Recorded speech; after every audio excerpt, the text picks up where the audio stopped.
ამჯერად კოლეგებო განვიხილავთ მეოთხე თავს, სადაც ავტორი გადმოგცემს თავის მოსაზრებებს იმის თაობაზე თუ აღნიშნულ პერიოდში როგორ უწყობდა ქალაქის ვაჭრობა სოფლად მიწადმოქმედების განვითარებას და მთლიანად სასოფლო, ასე ვთქვათ, სამეურნეო პროგრესს. მთლიანობაში შეიძლება ითქვას, რომ ქალაქი სოფელს ეხმარება რამოდენიმე ძირითადი მიმართულებით მის სტრატეგიულ განვითარებაში. ეს არის ის, რომ პირველ ყოვლისა ქალაქი წარმოადგენს სოფლისათვის ბაზარს, დიდ ბაზარს, რომელიც პრაქტიკულად ითვისებს ყველა იმ გარდამეტ პროდუქციას, რაც სოფელს თავისი ყოველდღიური ცხოვრებისა და სამეურნეო ხარჯების შემდგომ რჩება. ამგვარად ეს საშუალებას აძლევს სოფელს განვითარდეს. ანუ იმ პროცესების შედეგად, რის საფუძველზეც იზრდება სასოფლო სამეურნეო საქმიანობის მოცულობა და აი ამ დოვლათის მოცულობა სოფლად, ქალაქს შესწევს უნარი, რომ ეს ყველაფერი შეიწოვოს და შესაბამისად სოფელს უპასუხოს მისი გაზრდილი მოთხოვნების და შესაბამისად სოფელს მიაწოდოს ის აუცილებელი სამრეწველო საქონლისა თუ მოწყობილობა იარაღების სახით, რაც მას ესაჭიროება.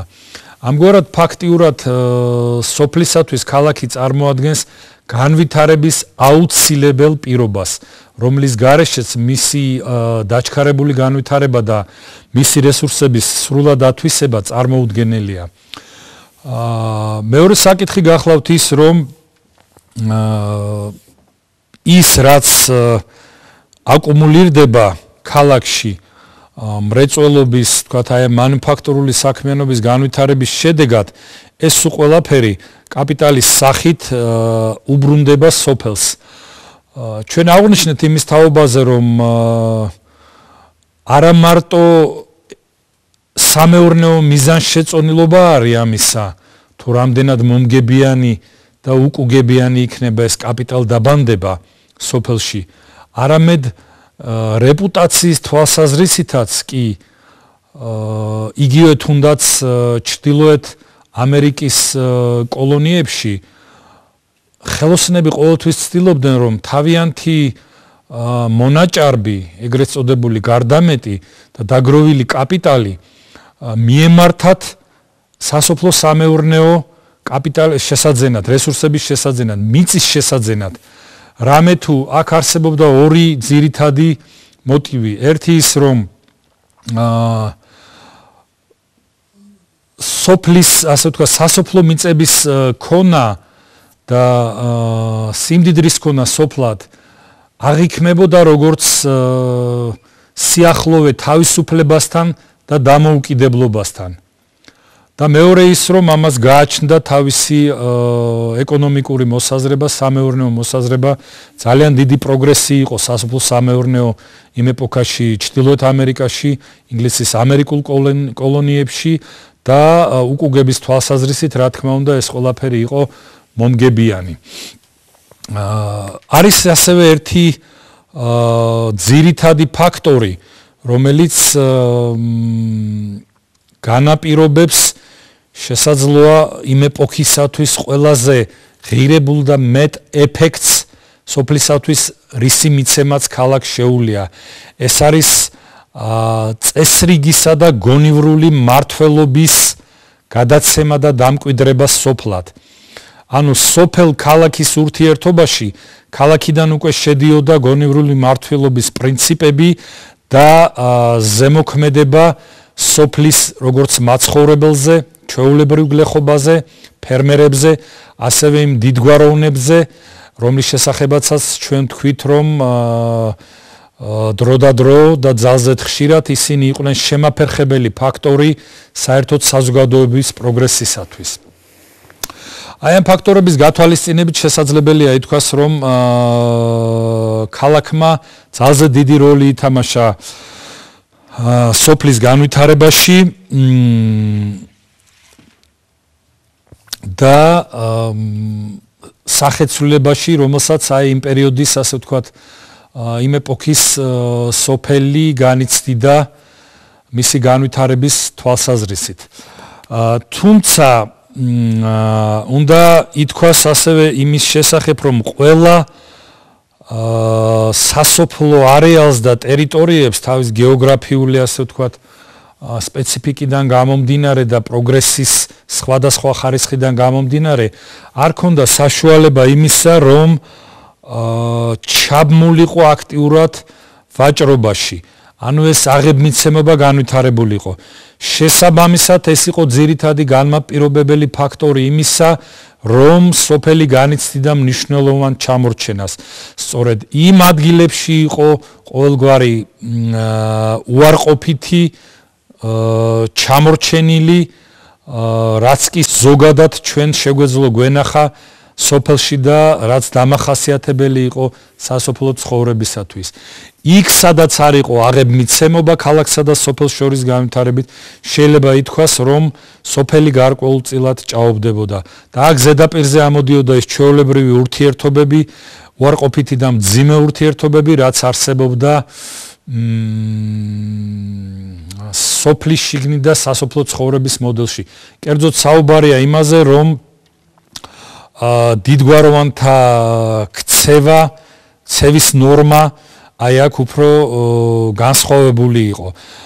და ეს ბუნებრივიც არის, მათ არ რჩებოდათ არავითარი საშუალება იმისა, რომ თავისი გარდამეტი რაღაც კონკრეტული აზრიანი მიმართულებით მიემართა და ამაში უკუგება ან მოგება ენახათ. წარმოვიდგინოთ დიდგვაროვანი, რომელსაც აქ წლიური შემოსავალი 10,000 გირვანკა სტერლინგი. ის ვერავითარ შემთხვევაში ვერ დახარჯავს ამ შემოსავალს. ბუნებრივია ეს შემოსავალი მას აქვს სასოფლო სამეურნეო პროდუქტის სახით და თუ არა ვაჭრობა, ასეთ შემთხვევაში მან ეს პროდუქტი უნდა ჩვეულებრივად მიმართოს ადამიანების დასაკმაყოფილებლად. და ხშირ შემთხვევაში, უმეტეს შემთხვევაში ამგვარი მემამულეები, ასე ვთქვათ, გარდამეც მიმართავდნენ იმისკენ, რომ მათ კმაყოფაზე იყო ათობით და 100 და 1000-ობითაც კი ოჯახი. არის მოყვანილი ავტორის მიერ მაგალითი გრაფი ვორვიკის ქონების თაობაზე, როდესაც იგი თავის, ასე ვთქვათ, შემოსავლიდან დღეში დაახლოებით 30,000 გლეხის დაპურებას და რჩენას ახერხებდა. ბუნებრივია შეიძლება ეს მონაცემი იყოს მეტნაკლებად გაზვიადებული, მაგრამ მთლიანობაში იგი ასახავს იმ მასშტაბს, თუ რა მასშტაბის და ასე ვთქვათ სიმძლავრის გახდათ ის დანახარჯები, რომელსაც დიდგვაროვნები და მემამულეები წევდნენ აი ამ სტუმარ მასპინძლობაში. ანუ არ არსებობდა სხვა გზა აი ამ გარდამეტის მოხმარებისა, თუ არა მემამულეების მიერ მრავალრიცხოვანი ადამიანების და მათი ოჯახების რჩენისა. ეს ხო ძალიან პრიმიტიული მოდელი საზოგადოებრივი, მაგრამ ვაჭრობის განუვითარებლობა განაპირობებდა სწორედ ამას. თანდათანობით უნდა ითქვას, რომ ვაჭრობის სიომ დაუბერა აგრეთვე იმ ადგილებში, რომლებიც თავიდან მოშორებული იყვნენ სავაჭრო ზონებს და თანდათანობით საშუალება მიეცა დიდგვაროვნებს, რომ თავიანთი გარდამეტი გაეცვალათ სხვადასხვა მზა პროდუქტებზე, სამრეწველო პროდუქტებზე. ამგვარად თანდათანობით მათ ცხოვრებაში გაჩნდა ფუფუნების საგნები და მათ იწყეს აი ამ საგნების მეშვეობით თავიანთი ცხოვრების მოწესრიგება. ადამ სმითს მოყავს ესეთი მაგალითი, რომ მაგალითად იმ დროის მემამულე მზად იყო რაღაც ისეთ საგანში, რომელიც არავითარ განსაკუთრებული მნიშვნელობის მატარებელი არ იყო თავის ცხოვრებისთვის. მაგალითად როგორც იყო ბრილიანტიანი აბზინდა, გაეცვალა იმ მოცულობის პროდუქტი, რომელიც საკმარისი იყო 1000 გლეხის წლიური რჩენისათვის. ანუ ეს გვიჩვენებს იმას, რომ დიდგვაროვანთა ცხოვრებაში შეიჭრა ეს ვაჭრობის, ასე ვთქვათ, სიო და გააღვიძა მათი ეგოისტური და შინაგანი ლტოლვა ფუფუნებისადმი, რამაც თავის მხრივ უკვე გადამწყვეტი მნიშვნელობა იქონია დიდგვაროვანთა ცხოვრების წესის ცვლილებაზე და შესაბამისად იმ სტილის ცვლაზე, ცხოვრების სტილის ცვლაზე, რაც კი სასოფლო ადგილებში იყო დამკვიდრებული. დიდგვაროვნებმა დაიწყეს თანდათან ფიქრი იმის თაობაზე, რომ მათი გარდამეტი აღარ გაეფლანგათ ამ ყოველდღიურ სტუმარ მასპინძლობაში და დაეწყოთ თავიანთი მოთხოვნების, თავიანთი კაპრიზების დაკმაყოფილება.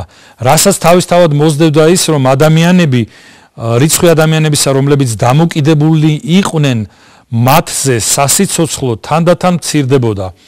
ანუ აღსანიშნავია ის, რომ სტუმარ მასპინძლობა და რჩენა, მუდმივი რჩენა გლეხებისა აი ამ მემამულეებს აყალიბებდა მათ უპირობო ბატონ პატრონად. ანუ ისინი სრული გამგებლები იყვნენ მათი ცხოვრების, მათი ბედიღბალისა და ამ პირობებში გლეხს სხვა არავითარი პერსპექტივა ცხოვრების არ გააჩნდა, გარდა იმისა, თუ არა თავი და ოჯახი ერჩინა მემამულის წყალობის შედეგად. ამგვარად ჩვენ წარმოგვიდგენია თუ რაოდენ დიდი უნდა ყოფილიყო გავლენა და ძალაუფლება ამგვარი მემამულეებისა. ხოლო თავის მხრივ უკვე ვაჭრობის ასე ვთქვათ შეჭრამ დიდგვაროვანთა ცხოვრებაში უკვე გამოიწვია წახალისება და სტიმულირება ფიქრისა იმის თაობაზე, რომ ეს მათზე დამოუკიდებელი ადამიანები თანდათან გაედევნათ და თავიანთი გარდამეტი პროდუქტი და დანაზოგი მიემართათ საკუთარი ცხოვრების მოსაწესრიგებლად. თავისთავად, აი ამ პერიოდამდე, ამ ეპოქამდე უნდა ითქვას, რომ დიდგვაროვნები მემამულეები წარმოადგენდნენ სრულ ბატონ პატრონს იმ სფეროში და იმ ადგილებში, სადაც ისინი სახლობდნენ. ისინი პრაქტიკულად ახორციელებდნენ სამეფო ხელისუფლებას ადგილებზე. მათ ჰქონდათ სისხლის სამართლის მართლმსაჯულების ასე ვთქვათ გატარების უფლებამოსილება და ხშირ შემთხვევაში თუ კი არ ჰქონდათ ესეთი უფლება მათი დიდგვაროვნული თქვათ ნაკლები ჩინისა და ნაკლები დიდგვაროვნული ასე ვთქვათ მდგომარეობის გამო ისინი ამას მაინც აკეთებდნენ და მაინც აწარმოებდნენ სისხლის სამართლის მართლმსაჯულებას. ავტორს მოყვანილი აქვს ერთ-ერთი მაგალითი შოტლანდიის მაღლობებში, კერძოდ დიდგვაროვანი კემერონ ლოჩიელი, რომელიც არც ისე დაწინაურებული იყო ამ დიდგვაროვნულ იერარქიაში, მაგრამ სრულ სისხლის სამართლებრივ პასუხისგებლობას აწარმოებდა. და რაც თავარია, არავითარი განსაკუთრებული, ასე ვთქვათ, წესების დაცვით. თუმცა კი ძალზე სამართლიანი იყო და ამისათვის მისი გავლენა ძალზე დიდი იყო. ამდენად შეიძლება ითქვას, რომ თანდათანობით ვაჭრობის განვითარებით სოფლად და ქალაქისა და სოფლის თქვათ აღებმიცემობის განვითარებით შესუსტდა ძალაუფლება დიდგვაროვანთან და თანდათანობით იწყეს მათ გადანაცვლება ჩვეულებრივ ასე ვთქვათ ჩვეულებრივ მდიდარ მაცხოვრებელთა კატეგორიაში. ამგვარად სოფლად დამკვიდრდა წესი და გონიერი მმართველობა, რაც ჩვეულებრივად მოაქვს აი ამ გაცხოველებულ და აქტიურ აღება-მიცემობას. ვაჭრობამ თავისთავად სტიმული მიცა სოფლის განვითარებას, სასოფლო-სამეურნეო საქმიანობის განვითარებას და ეს იყო ის ძირითადი დამსახურება, რაც განაპირობებდა ვაჭრობის მხრიდან სოფლის საზოგადოების პროგრესსა და მის წინსვლას. თუმცა შეიძლება ითქვას, რომ